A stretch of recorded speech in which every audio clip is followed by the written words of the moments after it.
ঈদ আগের মতোই আছে, কিন্তু ঈদের আনন্দটা আর আগের মতো নেই। যখন ছোট ছিলাম তখন ঈদগুলো কত মধুর ছিল, আর এখন দেখা যায় যে সংসারের কাজের চাপে ঈদের দিনটাকেই আর আসলে ভুলে যাই। এত কাজের চাপে দেখা যায় যে কোনো কিছু করেই উঠতে পারি না, নিজেকে গুছিয়ে তুলতে তুলতে অনেক দেরি হয়ে যায়।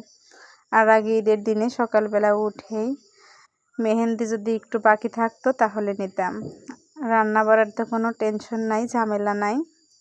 সেমাইটা খেয়ে গোসল দিয়ে সোজা রেডি হয়ে যেতাম, তারপর শুধু ঘোরাঘুরি। আর এখন সকালে উঠে কখন যে কি করব সেই টেনশন, কখন নাস্তা বানানো হবে, কখন সেমাই রান্না হবে, তো কখন আবার ছেলে মেয়েদেরকে রেডি করাবো, গোসল করাবো, এই টেনশন মাথার মধ্যে ঘুরপাক খাচ্ছে। তো আসলে আগের দিনগুলো কত ভালো ছিল, সবসময় আফসোস করি আগের দিনগুলোর জন্য। So hello everyone, Ryan lifestyle ব্লগে আপনাদের স্বাগতম।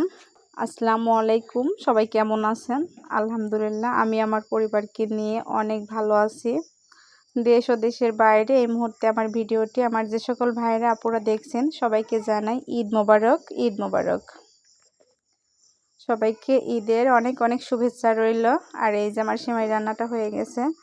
তো আমি গ্রামে থাকি, আসলে গ্রামের পরিবেশটাই অন্যরকম, আপনারা প্লিজ কেউ বাজে মন্তব্য করবেন না। গ্রাম আর শহরের মধ্যে অনেক ডিফারেন্স, গ্রামের মানুষদেরও মধ্যেও যেমন অনেক ডিফারেন্স আছে, তেমন তাদের পরিবেশের মধ্যেও অনেক ডিফারেন্স আছে। আর এই যে ছোট বাবুর জন্য একটু আলাদা করে সেমাই রান্না করে দিছি, মিষ্টি কম দিয়ে আলাদা করে রান্না করে দিলাম, যদি একটু খায়। তো আসলে ওইভাবে মুখে দিবে না, তারপরেও দেখা যায় যে ঈদের দিন, সেজন্য আর কি রান্না করে দিলাম। গ্রামের মানুষ দেখা যায় যে ঈদের দিন যেখান থেকে যে আসুক সবাইকে আর কি সেমাই খাওয়ার জন্য খুবই আর কি রিকোয়েস্ট করে। তো আসলে গ্রামের মানুষ খুব সহজ সরল হয়, গ্রামের মানুষ একটু সময় পেলে একে অপরের বাসায় চলে যায়, দেখা যায় গল্প গুজব করে, নাস্তা করে। আর শহরে আসলে ওই পরিবেশটা নেই, দেখা যায় যে আসলে কেউ কারো বাসায় ওইভাবে আসলে যাওয়ার সময় হয় না। আমি যেটুকু আর কি শুনেছি সেটুকু বলেছি, আমি যেহেতু শহরে থাকি না, গ্রামেই থাকি। তো আসলে শহরে দেখা যায় যে বের হওয়া যায় না, আর গ্রামে দেখা যায় যে সবার সাথেই সবার সম্পর্কটা ভালো থাকে। আর এই যে সকালে ডিম রান্না করব, তো ডিমটা মনে করলাম গ্যাসের চুলায় সিদ্ধ করে নেই। আর আমার বাবাটা এই যে গোসল করে চলে আসছে, তো যেহেতু আগে আমি রেডি করাই দিতাম, তো এখন আসলে ওইভাবে ব্যস্ততার কারণে পারি না। তারপর ছোটো বাবুকে নিয়ে সব সময় ঝামেলা করতে হয়, ছোটো বাবু প্রচুর জ্বালায়। তো সেই জন্য আর কি বলছে যে আম্মু আমি রেডি হই, তুমি আমাকে সব কিছু বের করে দাও। আর এই যে আমার বেটাটা বড় হয়ে গেছে, পাঞ্জাবি পরছে, মাশাল্লাহ অনেক শুকনা। দেখা যায় যে আসলে ওইভাবে যারা কোনো কিছু খেতে পায় না তারা আসলে খাবারের রুচিটা একটু ভালো থাকে। আর এই যে সব কিছু আসলে কোনো কিছুই খাবারের প্রতি ওইভাবে কোনো নাই, সব কিছুই মানে ভালো জিনিসটা দিলেও যেমন খাবে, এলোমেলো খাবারটা দিলে ওইভাবেই খাবে। আর এই যে জুতা পরছে, তো আমি একটু হেল্প করলাম। আর ছোটোর থেকে দেখা যায় যে সব কিছুই আমি করে দিছি, তো ওইভাবে আমার ছেলে কিছু করতেও পারে না, তারপরেও আজকে একা একাই সব কিছু করছে। আর এই যে আমাদের বিড়ালটা গাছে উঠে বসে রয়েছে, আর আমার ছোট ছেলে এটা দেখে তো মহা খুশি, শুধু ডাকাডাকি করছে। আর এই যে ঈদ সালামি দিবে, তোর বাবা এখনও গোসল দেয়নি, কোরবানির গরুকে আর কি গোসল দিয়ে সব কিছু ঠিকঠাক করে আসলো, আর ওর দাদুর সাথে আর কি যাবে।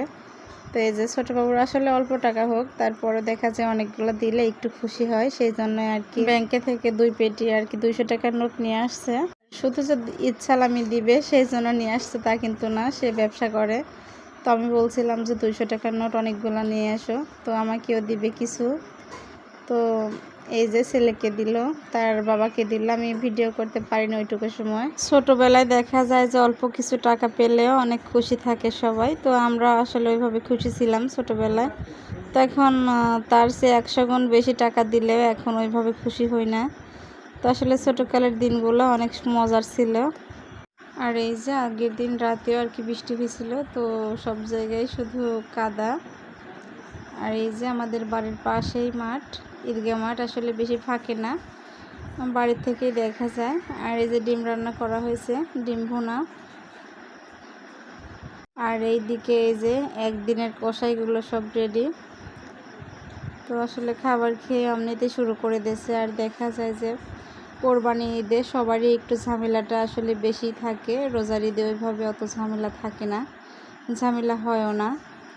দেখা যায় যে রোজার ঈদে সকালে একটু ঝামেলা করলে সারাদিন ফ্রি থাকা যায়, আর কোরবানি ঈদে সকালে তো ঝামেলা আছেই, তার চেয়ে বেশি ঝামেলা হয় বিকেলবেলা, খুবই ঝামেলা আর কি এই কোরবানি ঈদে। তারপরেও আলহামদুলিল্লাহ যার যার নসিবে ছিল সেই ঈদটা পেয়েছে। আর এই যে সবাই মাংস কাটছে, তো মাংস অনেক হয়েছিল।